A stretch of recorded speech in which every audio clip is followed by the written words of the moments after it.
Welcome to PSBI।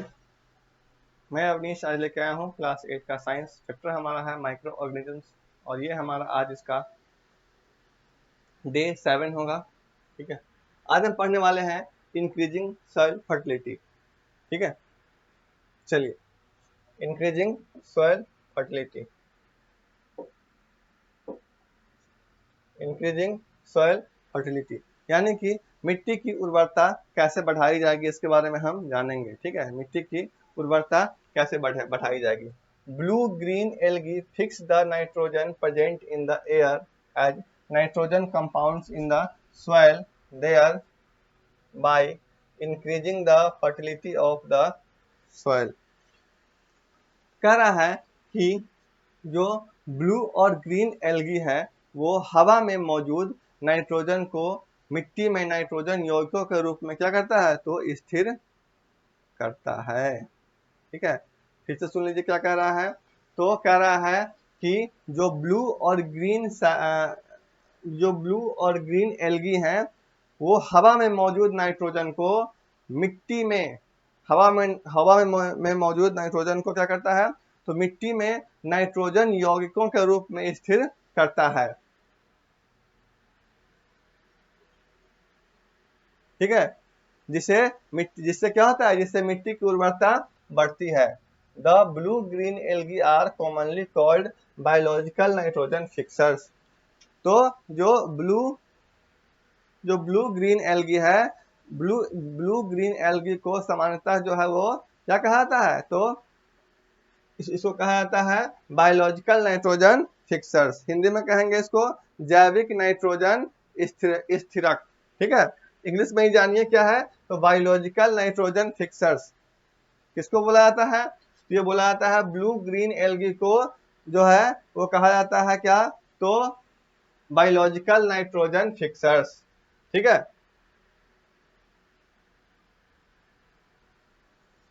यही है green algae. देखिए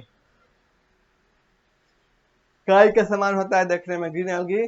कहीं कहीं पे देखिएगा जहाँ पे पानी बहुत टाइम से बह रहा है ना, वहां पे देखिएगा ग्रीन कलर का लगा तो इसमें पैर भी स्लिप करता है। ठीक है, उसी को हम कहते हैं ग्रीन एल्गी।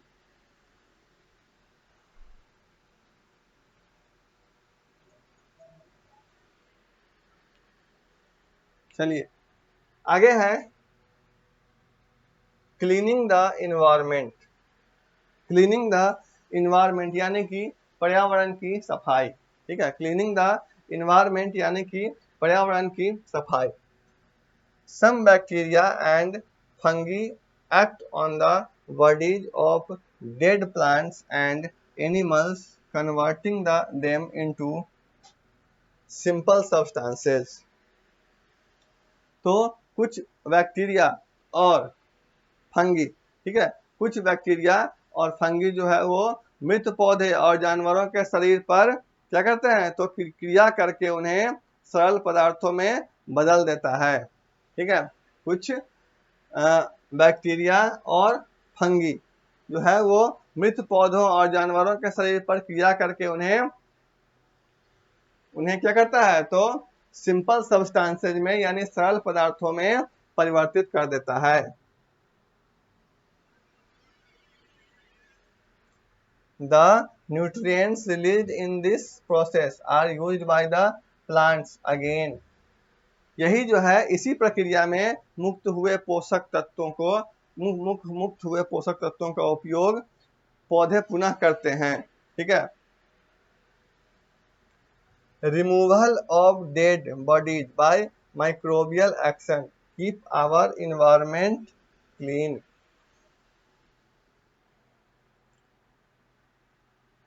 तो माइक्रो ऑर्गेनिजम्स जो है वो माइक्रो ऑर्गेनिजम्स के द्वारा जो है वो मृत शरीरों को हटाने से हमारा पर्यावरण क्या होता है, तो स्वच्छ रहता है।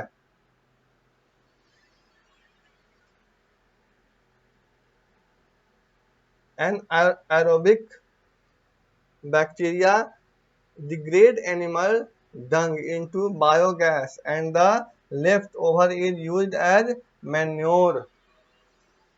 यानी कि जो अवायवीय जीवाणु है, अवायवीय बैक्टीरिया, वो पशुओं के गोबर को बायोगैस में बदल देता है और क्या करता है, तो और बचे हुए गोबर का उपयोग खाद के रूप में किया जाता है। Remember, microbes can not degrade polythene, glass, bottles etc। कह रहा है कि याद रखें कि कुछ माइक्रो ऑर्गेनिजम्स जो हैं, माइक्रो ऑर्गेनिजम्स पॉलीथीन, कांच, बोतल आदि को नष्ट नहीं कर सकते हैं। ठीक है, माइक्रोब्स जो है वो किसको, तो पॉलीथीन को, ग्लास को और बॉटल्स को नष्ट नहीं कर सकता है। ठीक है,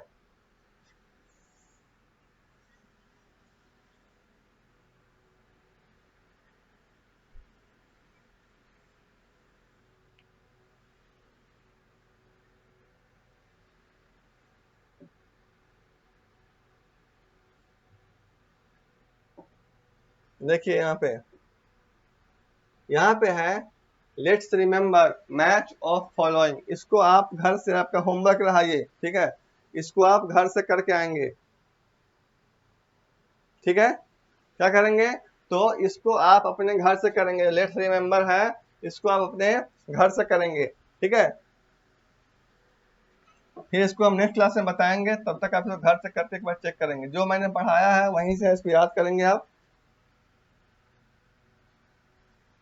अब है हार्मफुल माइक्रो ऑर्गेनिजम्स, यानी कि हानिकारक माइक्रो ऑर्गेनिजम्स कौन से हैं, इसके बारे में। तो micro organisms are also harmful in many ways. तो जो हानिकारक माइक्रो ऑर्गेनिजम्स है भी कई तरह से हानिकारक होते हैं। ठीक है, जैसे कि they cause disease in human beings, plants and animals. क्या कहता है, तो ये जो है मनुष्य, पौधों और जानवरों में रोग पैदा करता है। The disease causing micro organisms are called pathogenic micro organisms या फिर पैथोगेन्स। ठीक है, कहता है कि रोग पैदा करने वाले जो माइक्रो ऑर्गेनिजम्स होते हैं, तो रोग पैदा करने वाले माइक्रो ऑर्गेनिजम्स को हम क्या कहते हैं, तो पैथोगेनिक माइक्रो ऑर्गेनिजम्स कहते हैं या फिर पैथोगेन्स कहते हैं। ठीक है,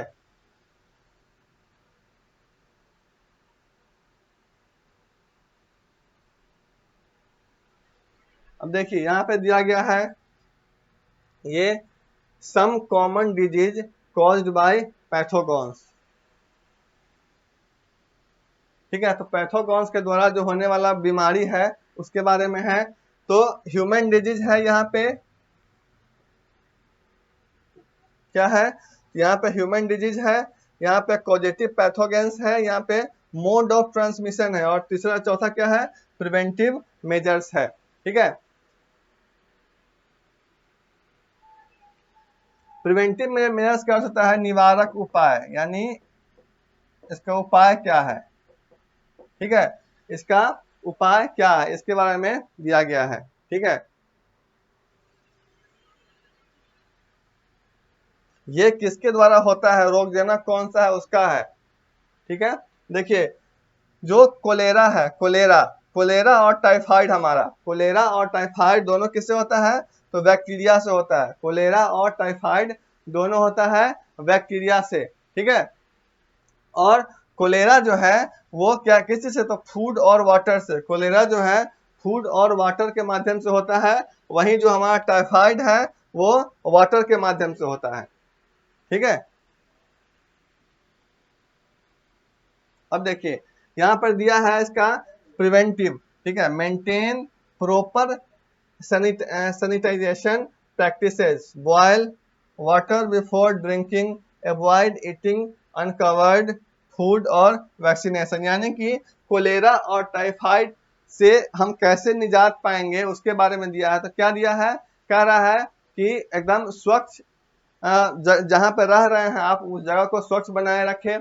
पानी पीने से पहले जो है पानी को बॉयल कर दें और खुला हुआ खाना खाने से बचे। ठीक है, ठीक है, आगे है ट्यूबरकुलोसिस।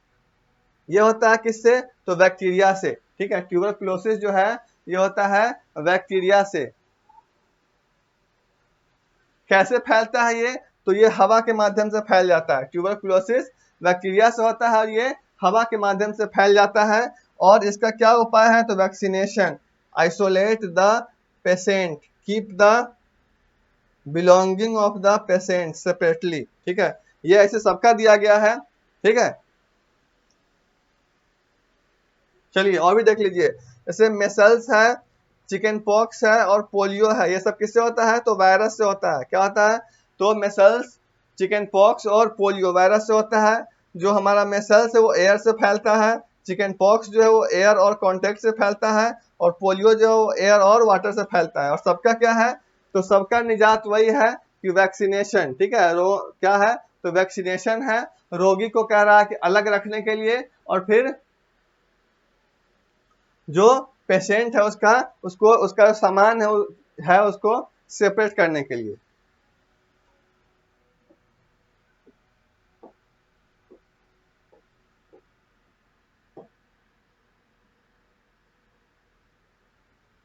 ठीक है, अब देखिए यहाँ पे एक और है, क्या है? तो मलेरिया। क्या है? मलेरिया।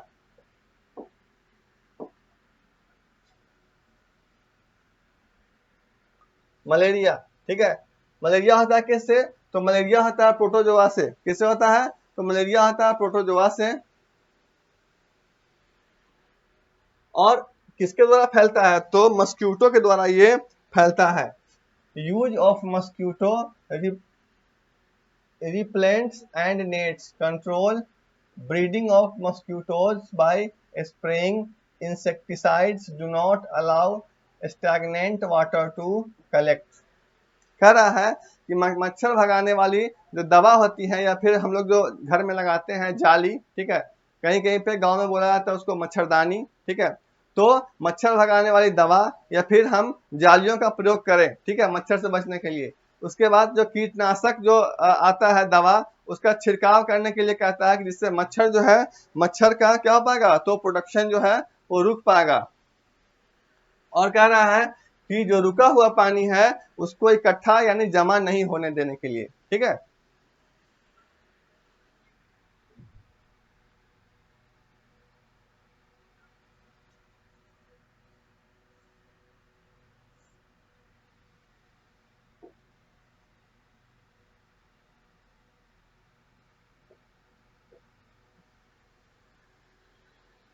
आज के लिए हम इतना ही रहने देते हैं। ठीक है, फिर मिलेंगे आपको नेक्स्ट क्लास में।